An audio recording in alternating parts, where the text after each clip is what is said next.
we're going to talk about Dreamville, like I was teasing before. Uh, J. Cole's record label dropping the Revenge of the Dreams 3. Pretty much just a collection of songs. This isn't really an album, I guess I would say, more so a collection compilation album. Compilation album. Call it. There we go. And it felt that way.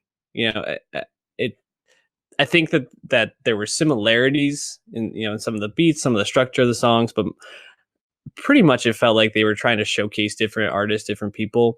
And I feel like there were some winners and losers from this album. Mm-hmm. Why don't we start with what we liked? Because I think that there was more on here that I liked than didn't like. I thought J.I.D. stole the show on this album. Oh, yeah. I mean, just for some context on this, it is a compilation album, but there are a lot of guests on this and are Dreamville artists. And, they kind of leaned into that. They hyped this up for some time now. And like, when they tweet out the track list a few days before it came out, there's this big list of stats. It's like 343 invites, 1 studio, 12 studio setups, 4 cameras, 12 sleepless nights, 142 songs, 34 artists, 27 producers, 9 Dreamville artists. And it's like 250 gigs of music or whatever it was, right? And it's like, they trimmed it down. Yeah. And after listening to it and liking lots of it, I'm just very curious, like, what was the point of this? Because there are so many non-Dreamville artists on this. I don't think it was the best showcase for all of Dreamville.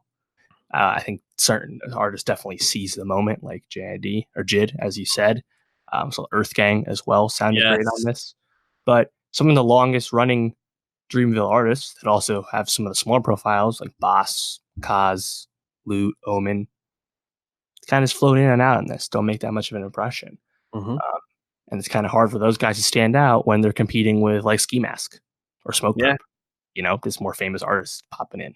So I was just kind of surprised that it had as many guests as it did, because the past 2 Revenge of the Dreamers projects, that really nothing too special, 2014, 2015, but they were really just all label artists. So I was surprised this was as big as it was. Right. And as you were talking, I would almost feel like if this was a label that wasn't established in some way, I could understand them wanting to bring these features in, because it's like, look at these big names we got. It legitimizes them. But Dreamville's legitimized. Like, there are part of Interscope artists. It's not like an independent thing. So it didn't feel like they needed that at all. So that's a great point. I agree. I don't know if that was the wisest strategic move to pimp these features. But you did say that there's a lot to like, and J.I.D definitely stood out. I thought he was probably the best part of most of the tracks he was on. How did you feel about J. Cole on this, though? I actually liked Cole a lot, just because it felt like he was just kind of just having fun, just flowing in and out of these songs, popping in. And knowing how this was recorded, he probably just did exactly that, just kind of laid a verse after hearing what everyone else was doing. Kind of follows up what he was doing on Middle Child, which is on his single from earlier this year, one of my favorite songs of the year, where it's a really listenable, fun Cole song without Cole losing his the austere nature of his brain. He's still the thoughtful Cole, but the songs are a little more accessible. We got that again, his feature on the London with Thug and Travis as well. And I feel like he gets kind of continue that, songs like Sunset with Young Nudie and really any other features. So I think Cole just kind of didn't set out to do any like woke KOD stuff, which would have just felt out of place when you have this many features on the track list. Yeah, I agree. And I think that's why I was left feeling a little bit more mixed about his showing on this, because I think what you come to expect from J. Cole and what you get on this album is definitely a little different. And I agree. I think if he had come, super serious or like almost over the top, it would have felt even more out of place. I think he was trying to play more like host, so to speak. So it makes sense that he might be a little bit toned back. What else stood out to you? You mentioned Earth Gang before. Yeah, Earth Gang, they were established for a while. It's had a lot of music out before they signed to Dreamville. And their Mirrorland album has been coming soon for quite some time. But I think they just got this is a great opportunity for them to just showcase just what makes them so exciting as these guys with these really unique flows and really technical guys that sound really high energy all the time. And I think Down Bad, one of the first singles, kind of reestablished them for any of the mainstream people that aren't paying attention to them. And then my favorite song on the album, Wells Fargo, they're a big part of as well. So Hmm. I think just the energy they bring definitely is different than the energy that you get from a Boss or a Cos. These really workman-like rappers that often have a hard time standing out on songs, especially when they're playing with guests. But I feel like Earth Gang, they just flowed in and out whenever they were there, whether it was one or just one of them or both of them. For Wells Fargo, all I wrote in my notes is Wells Fargo is some gang shit.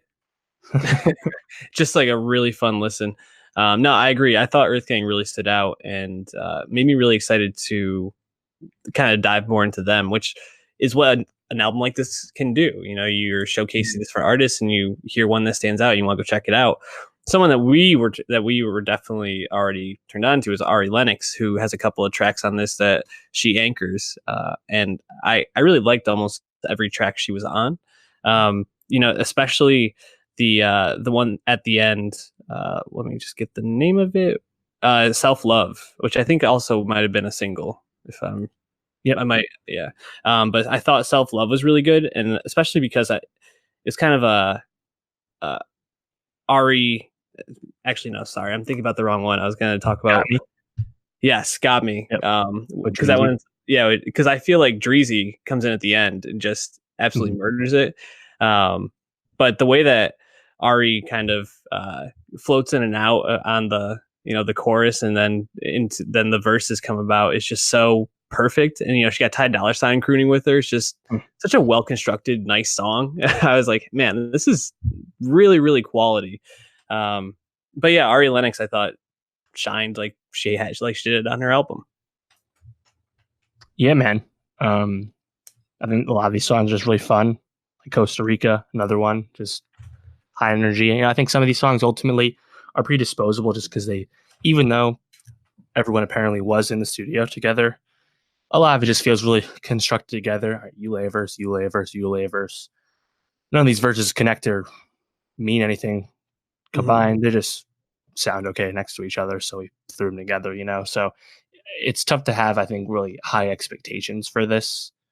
But I think, a lot of the songs sound pretty good. And I think because there's such a variety of artists on this showing out, um, just exciting stuff. But yeah, I think it's as soon as you hear what Cole's doing on this, I think you kind of have to know that it's just kind of lower stakes for everyone involved. But even with that said, Jid still knows how to bring it all the time. I think that's just the only way he can make music.